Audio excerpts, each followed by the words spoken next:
आज के लेक्चर में हम पढ़ेंगे प्रीपोजिशन के हवाले से कि प्रीपोजिशन हम कौन कौन से और किस किस जगह पे हम कौन सी प्रीपोजिशन लगाते हैं।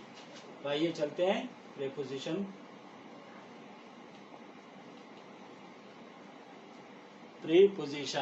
अभी ये दो वर्ड है हमारे पास, एक है प्री और एक है पोजीशन।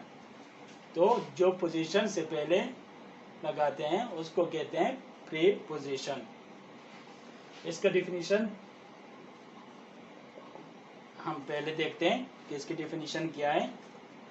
डिफिनीशन इसका है word which shows the relation of a noun or pronoun with another noun or pronoun and a sentence। तो डिफिनीशन क्या है? A word which shows the relation of a noun or pronoun with another noun or pronoun in a sentence। For example, Ali is standing at the gate। अभी अली एक हमारे पास हो गया noun और दूसरा नाउन हमारे पास हो गया गेट। इन दोनों का जो रिलेशन है, इन दोनों का रिलेशन किसने बनाया? इन दोनों का रिलेशन बनाया है प्रीपोजिशन ने, जो हमने एट लगाया है। तो ये हमने डिफिनीशन से पता चल जाता है कि रिलेशन ऑफ ए नाउन और प्रोनाउन विद अनदर नाउन और प्रोनाउन। तो इन दोनों का रिलेशन एक प्रीपोजिशन बनाता है। तो ये हमारे पास हो गया definition.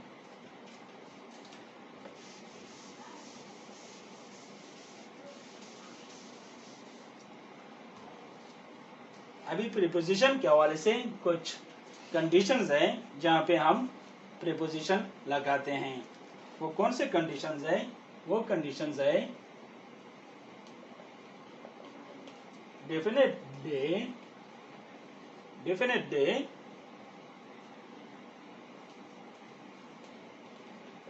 Definite time,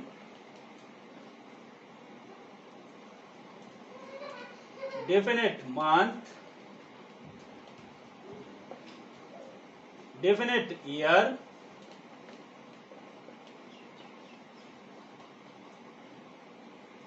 definite location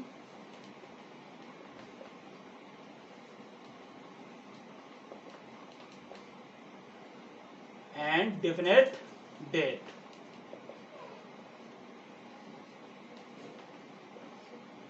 जब हमारे पास आएगा डेफिनेट डे तो उसके साथ हम प्रीपोजिशन लगाते हैं ऑन।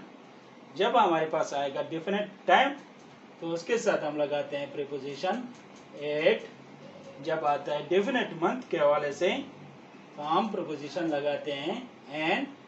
डेफिनेट ईयर के साथ प्रीपोजिशन एन। डेफिनेट लोकेशन के साथ प्रीपोजिशन हम लगाते हैं एट। और डेफिनेट डेट के साथ हम प्रीपोजिशन लगाते हैं ऑन।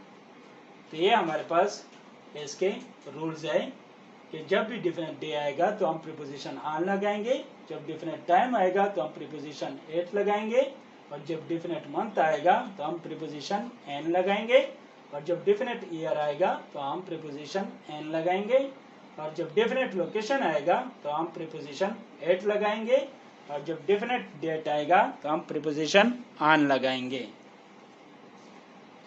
अभी देखते हैं इसको एक सेंटेंस में यूज करते हैं। For example, I will meet you on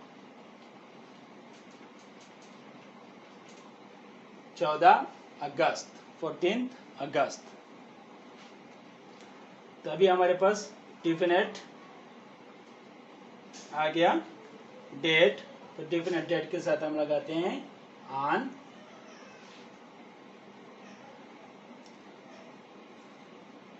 2023। I will meet you dash 2023। तो इसके हवाले से हमने पढ़ा था कि डिफिनेट ईयर होगा तो हम प्रीपोजिशन एन लगाते हैं। अगर डिफिनेट मंथ हो तो हम प्रीपोजिशन एन लगाते हैं। I will meet you in December.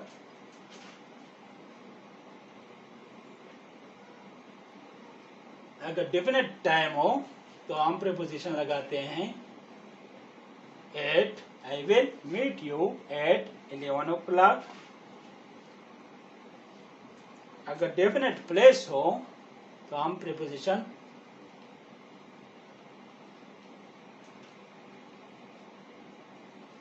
Eight लगाते हैं। और डेफिनेट डे हो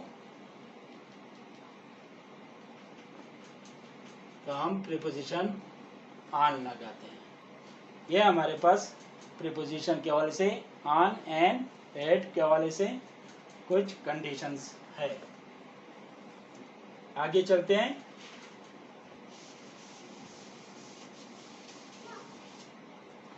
हमारे पास एक सेंटेंस है,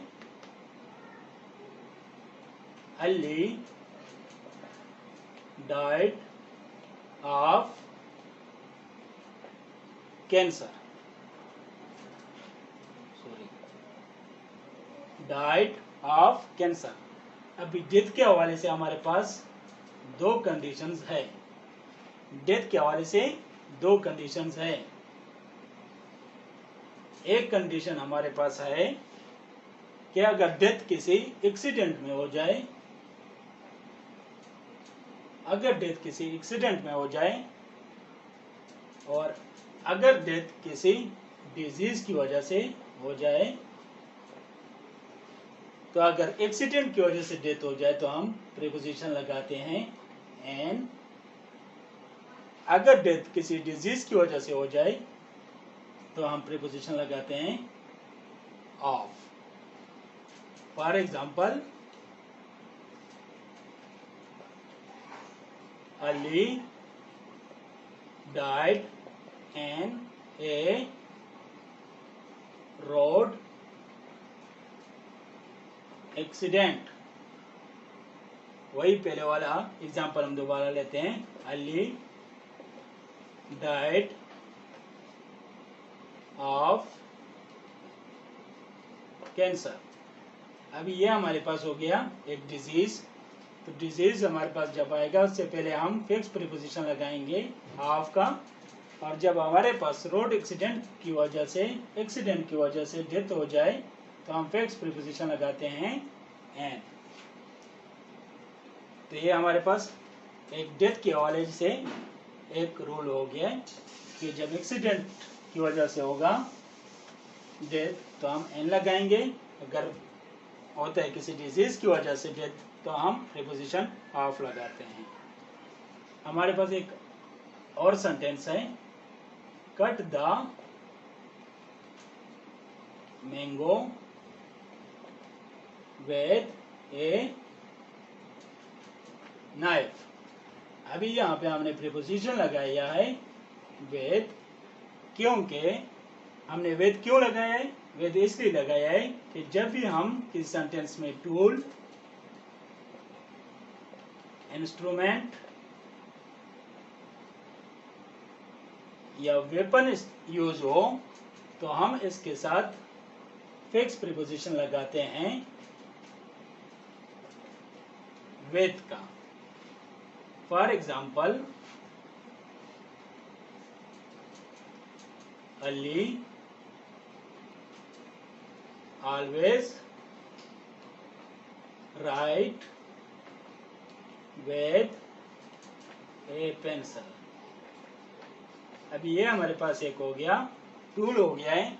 तो हमने पढ़ा था कि जब भी किसी सेंटेंस में टूल, इंस्ट्रूमेंट या वेपन का यूज होगा तो उससे पहले हम प्रीपोजिशन विद लगाएंगे, क्योंकि यहाँ हमारे पास फिक्स प्रीपोजिशन है। आगे चलते हैं।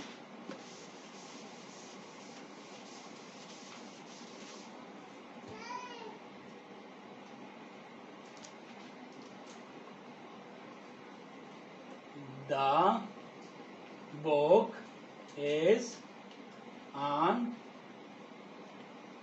the table। The book is under the table।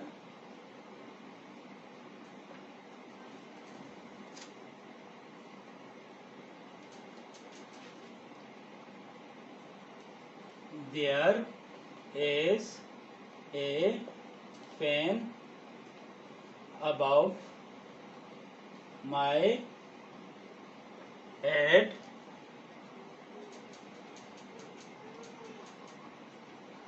The aeroplane flew over the building।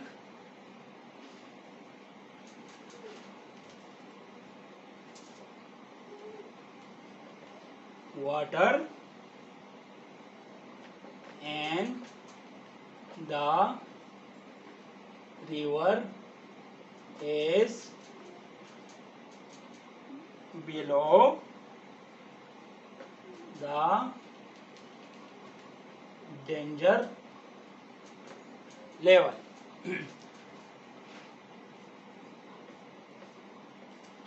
अभी फर्स्ट सेंटेंस में हमने यूज किया है, प्रीपोजिशन यूज किया है ऑन का। सेकेंड सेंटेंस में हमने प्रीपोजिशन यूज किया है अंडर। थर्ड सेंटेंस में हमने प्रीपोजिशन यूज किया है अबाउट। फोर्थ सेंटेंस में हमने प्रीपोजिशन यूज किया है ओवर। और फिफ्थ सेंटेंस में हमने प्रीपोजिशन यूज किया है बिलो। अभी चलते हैं एक एक सेंटेंस के हवाले से हम इसको एक्सप्लेन करते हैं कि हमने फर्स्ट सेंटेंस में प्रीपोजिशन ऑन क्यों लगाया है। ऑन प्रीपोजिशन हम तब लगाते हैं जब किसी चीज के ऊपर कोई चीज पड़ी हो और वो सरफेस को टच कर रहा होगा तो हम प्रीपोजिशन ऑन लगाते हैं। अभी ये book, the book is on the table, मतलब के बुक टेबल पर पड़ा है। तो टेबल के ऊपर बुक है और बुक सरफेस को टच कर रहा है। तो जब सरफेस को टच कर रहा होगा तो हम प्रीपोजिशन लगाते हैं ऑन। अभी टेबल के नीचे अगर कोई चीज है तो हम प्रीपोजिशन यूज करते हैं अंडर। अबाव हम तब यूज करते हैं प्रीपोजिशन जब कोई चीज हमारे ऊपर सरफेस को टच नहीं कर रहा होगा और हमारे ऊपर होगा और वो एक फिक्स्ड पोजीशन पे होगा। और फैन एक फिक्स्ड पोजीशन पे होता है तो इस वजह से हमने प्रीपोजिशन यूज किया है अबाव। नेक्स्ट सेंटेंस में हमने प्रीपोजिशन यूज किया है ओवर। तो ओवर हम तब इस्तेमाल करते हैं जब कोई चीज हमारे ऊपर से गुजर रही हो, तब हम यूज करते हैं ओवर। कोई चीज मोशन कर रही हो या कोई चीज गुजर रही हो, एक हरकत कर रही हो, तो हम प्रीपोजिशन ओवर इस्तेमाल करते हैं। अगला हमने यूज किया है सेंटेंस में प्रीपोजिशन बिलो। बिलो हम तब यूज करते हैं जब किसी लेवल की बात होगी या पोजीशन की बात होगी या किसी रैंक की बात होगी तो हम प्रीपोजिशन बिलो इस्तेमाल करते हैं। यह हमारे पास हो गए प्रीपोजिशन के हवाले से। कि हम कहाँ पे ऑन इस्तेमाल करते हैं, अंडर इस्तेमाल करते हैं, अबव, ओवर एंड बिलो। आगे चलते हैं।